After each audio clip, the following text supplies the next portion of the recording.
Semangat pagi Bapak Ibu. Pagi ini kita bahas tentang ozon. Apa pandangan Konsekarus tentang ozon?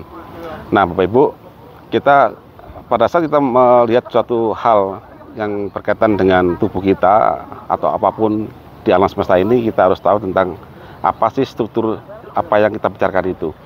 Nah kalau ozon itu adalah O3.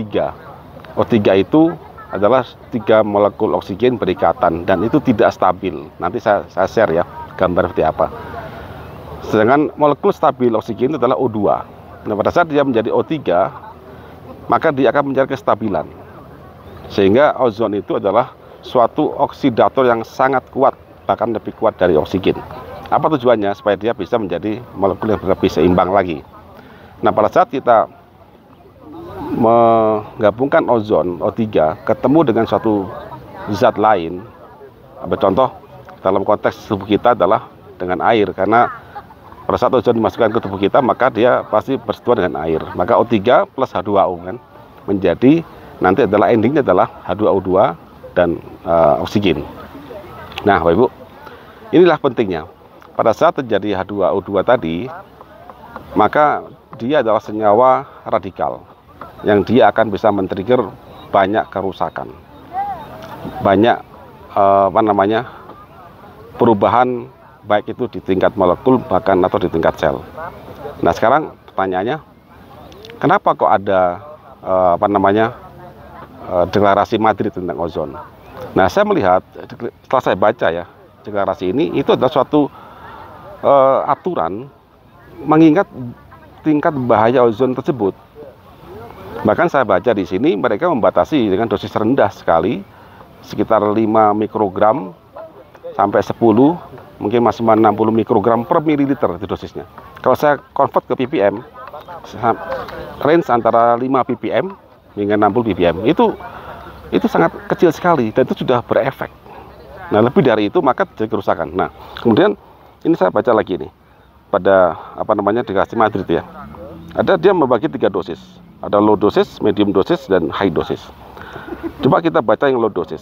Nah, pada low dosis ini, mereka menyatakan bahwa apabila ozon diberikan pada dosis rendah di tubuh kita, nanti tergantung mereka mau lewat dengan air dulu atau dengan darah kita, itu terserah ya. Nanti ada mereka bikin aturan lagi. Saya hanya menggarisbawahi bahwa pada saat low dosis itu, dia menyatakan bahwa mempunyai efek imunomodulatory effect.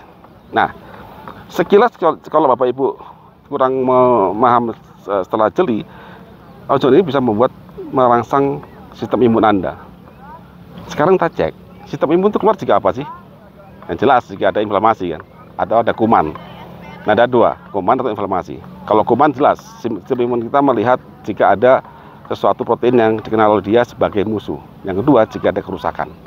Jadi pada saat Anda merusak sesuatu di tubuh Anda, maka akan ada sistem imun yang keluar. Jika Anda anggap itu bagus, ya terserah Anda. Tapi saya lihat, ya ngapain kita membuat kerusakan baru keluar sistem imun. Imun itu akan keluar sendiri, dengan cerdas sendiri, tubuh kita diatur sendiri, tanpa harus rusak.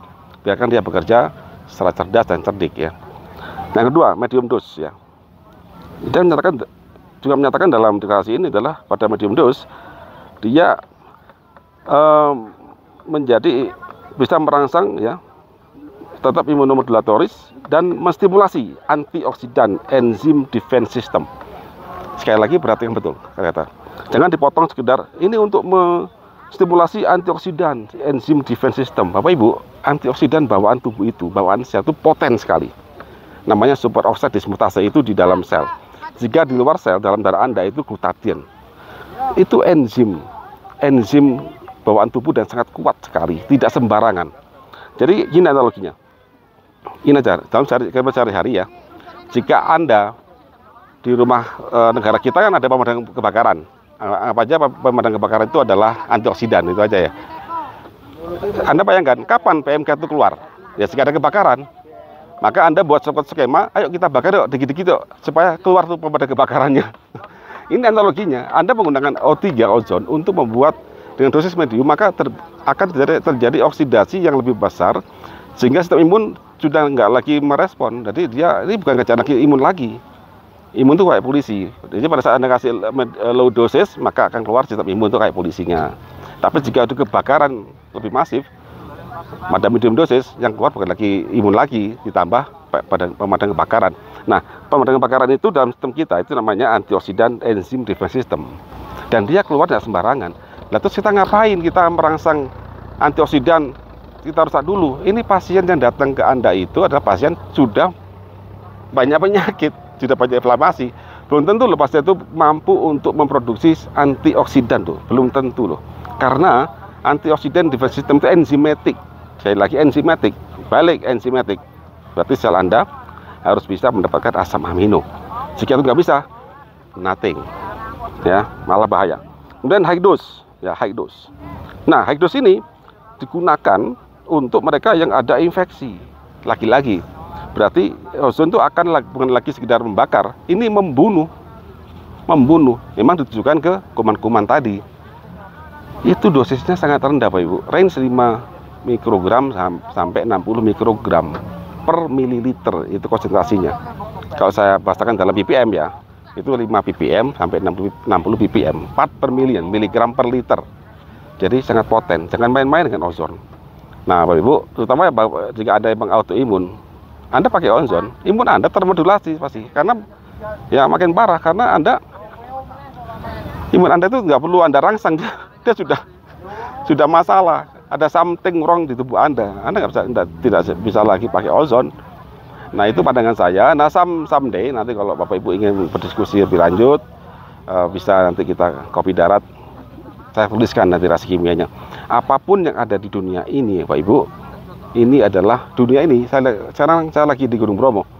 Yang kita lihat, kita rasakan di alam dunia materi itu tak lain tak bukan adalah semua atom-atom yang di tabel periodik itu dia berikatan. Dan ikatan dia itu mencari kestabilan. O3 itu tidak stabil. Dan dia mencari kestabilan. Itu hukum alam, itu algoritma tubuh. Manusia tidak punya kestabilan. Otomatis begitu ada suatu zat membuat dia tidak stabil, maka dia berusaha mencari kestabilan. Dan mencari kestabilan itu butuh effort, butuh energi, butuh sumber daya. Dan semua sudah diatur di tubuh kita. Ya, mungkin itu aja yang dari saya ya. Mungkin someday kita bisa bahas lagi. Salam dari Bromo.